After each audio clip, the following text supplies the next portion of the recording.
Le totem est en train d'être mis en place. L'acte est symbolique, comme celui de la pose de la première pierre aujourd'hui, pas des frères Cardinal. Dans quelques mois, en juin prochain, le Shapers Club verra le jour. Un projet un peu fou, un complexe entièrement dédié au surf ici à Marennes.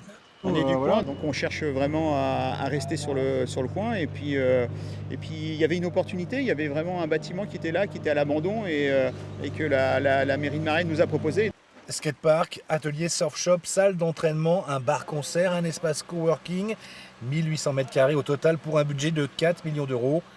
Les frères Cardinal n'ont pas fait les choses à moitié. On veut transmettre la culture du surf, la culture du shape, donc de la fabrication de la planche de surf pour que les gens comprennent bien comment c'est fait. Et il n'y a pas d'école pour apprendre ce métier-là, donc en fait on voulait avoir un lieu où l'interface puisse se faire assez facilement entre le public et les fabricants. Plus d'espace pour un développement hors norme de la culture surf.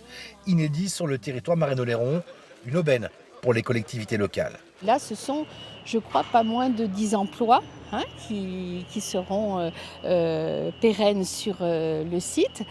C'est une grande qualité de fabrication de planches. 30 années d'expérience. Thomas et Renaud sont connus dans le monde entier. Une renommée internationale et des collaborations avec des grandes marques de luxe leur permettent aujourd'hui de voir les choses en grand, en tout cas 3 fois plus que leur atelier d'Angoulins. Il va y avoir le café-bar snacking qui donnera sur la zone de production. Donc on pourra voir les artisans travailler en live. Un magasin en nom propre dans lequel on pourra vendre en direct nos produits. Il reste encore plusieurs mois de travaux. Ouverture du Shapers Club prévue mi-juin, juste avant l'ouverture des Jeux Olympiques, histoire de voir les compétitions de surf ici à Marennes.